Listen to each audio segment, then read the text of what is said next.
Hello everyone. तो आज हम लोग इस वीडियो में बात करेंगे कि नीट एग्जाम के अलावा भी आपको, अगर आप नीट एग्जाम की प्रिपरेशन कर रहे हैं तो आपको और कौन कौन से एग्जाम देने चाहिए, क्योंकि इन सब के जो सिलेबस हैं, आप जो नीट की तैयारी कर रहे हैं उसी के हिसाब से हैं, सेम है, थोड़ा सा भी अंतर नहीं है। तो आपको जरूर ये एग्जाम देने चाहिए। बच्चे ये मुझसे कहेंगे कि भैया मैं अपने माइंड में ऑप्शन बी क्यों रखूं?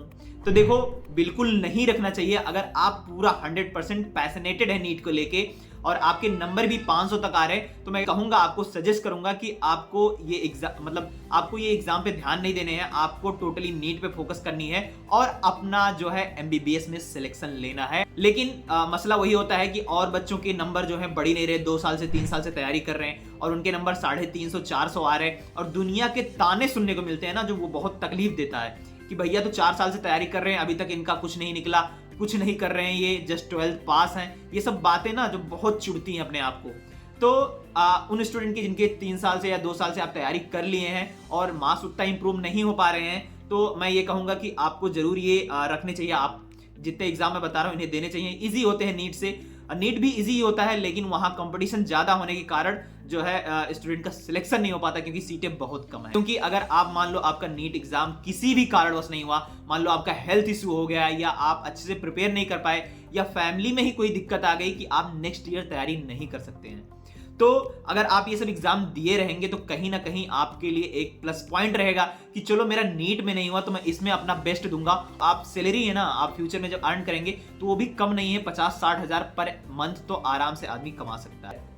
तो पहला एग्जाम जिसकी मैं बात कर रहा हूं, CUET, ये एग्जाम जो है ये आपका बीएससी के लिए होता है। आप इसको जरूर दें, क्योंकि जैसे आप मान लो 1-2 साल के ड्रॉपर हो चुके हैं और आपको लग रहा है कि 2-3 साल तक मैं प्रिपरेशन करूंगा, अभी मेरा नहीं हो पाएगा, तो अगर आप ये ऑप्शन में रख के चलेंगे तो आप का नीट तैयारी भी होता रहेगा और इजिली आप जो आपका बीएससी का भी कोर्स कंप्लीट हो जाएगा साथ में। अब बहुत से बच्चे ये कहेंगे कि भैया जो है हम कैसे क्लास ज्वाइन करेंगे? तो यूनिवर्सिटी ऐसी होती है, बड़ी बड़ी यूनिवर्सिटी, जहां पर आप एडमिशन ले लो और सिर्फ एग्जाम देने जाने की जरूरत होती है। कुछ ऐसे भी होती है यूनिवर्सिटी, क्योंकि उन्हें मालूम होता है कि बच्चा कोई और एग्जाम की अगर प्रिपरेशन कर रहा हो तो उसकी वजह से वो अपना जो क्लासेस का टाइम है वो अलग रखते हैं, इवनिंग टाइम में रखते हैं, जिससे कि आपको किसी भी तरह की दिक्कत ना हो। बीएससी जो एग्जाम होता है ना, इसके बारे में बताऊं तो आप अगर 12th की एनसीईआरटी पढ़ रहे हैं तो इजिली आप बीएससी एग्जाम पास कर लेंगे। वही होता है, बस थोड़ा एलाबरेट होता है। तो इससे ये बेस्ट आपका फायदा रहेगा कि आप साथ साथ में ही बीएससी भी कर रहे हैं और नीट की तैयारी, आपके दिमाग में ये नहीं रहेगा कि मैं जस्ट 12th पास हूं। दूसरा एग्जाम ये आता है एम्स बीएससी नर्सिंग।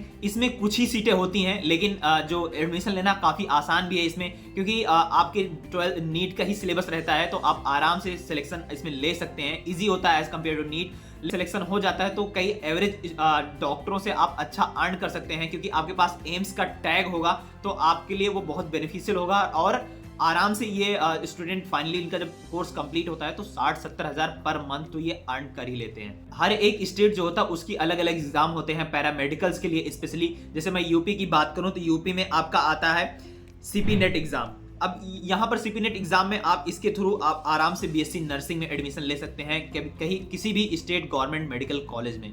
तो ये एग्जाम आपको, अगर आप यूपी से बिलोंग करते हैं तो जरूर दें। हर एक स्टेट जो होती है वहां का अलग अलग एंट्रेंस एग्जाम होता है, तो अगर आप किसी भी स्टेट से बिलोंग करें, आपको डाउट आ रहा है तो कमेंट में पूछो, मैं उस स्टेट का जरूर बता दूंगा आपको कमेंट में, ठीक है? क्योंकि वीडियो में एलॉबरेट करना बहुत ज्यादा लेंदी हो जाएगा वीडियो। मेरा मेन मकसद है कि आप तक इंफॉर्मेशन पहुंच जाए कि क्या क्या और एग्जाम आप दे सकते हैं, ठीक है? और दूसरा एग्जाम आपका आता है पॉलिटेक्निक का। बी फार्मा कोर्स भी बेस्ट होता है ऑब्वियसली। मेडिकल भी चला सकते हैं 2-3 और उसके बाद में आप टीचिंग प्रोफेशन में भी जा सकते हैं, एम फार्मा उसके बाद कर सकते हैं, तो काफी अच्छा कोर्स वो भी है। बहुत से स्टूडेंट जो नीट की तैयारी करते हैं वो देते हैं, आपको भी जरूर देना चाहिए। उसी में आप पॉलिटेक्निक में ही आपका आता है एएनएम और जीएनएम का एग्जाम, नर्सिंग वाला होता है। फिर डी फार्मेसी का भी एग्जाम उसी में होता है, अलग अलग सेक्शन होते हैं पॉलिटेक्निक के, और टाइम कम है तो आप जल्दी कोशिश करें कि भर दें फॉर्म को, और इन सब तो जरूर देना चाहिए आपको, क्योंकि इसके भी स्कोप काफी अच्छा है। जो स्टूडेंट के किसी भी कारणवश मार्क्स नहीं आ रहे हैं या वो अच्छा करना चाहते हैं लेकिन नहीं हो पा रहा उनका सिलेक्शन नीट में, तो ऐसा नहीं है कि नीट ही हर एक चीज होता है।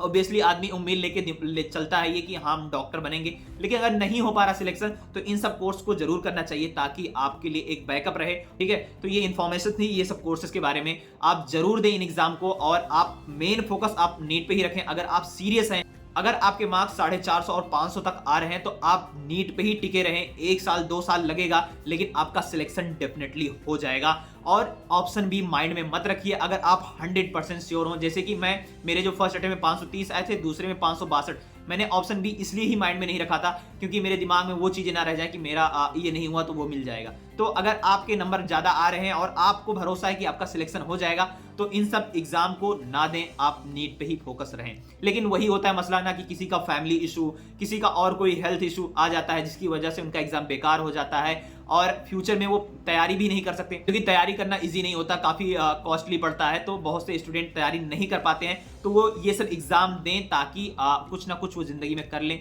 और अपना मेडिकल लाइन जो चूज किए हैं वो उसमें जा सकें। और नीट के थ्रू भी काफी कोर्सेज में सिलेक्शन होता है, जैसे बीएससी नर्सिंग में भी काफी अब नीट से ही हो रहा है और जो वेटनरी वाला है वो भी नीट से ही मैक्सिमम स्टूडेंट जा रहे हैं। तो उन सब के लिए भी कोशिश करना काउंसलिंग के टाइम।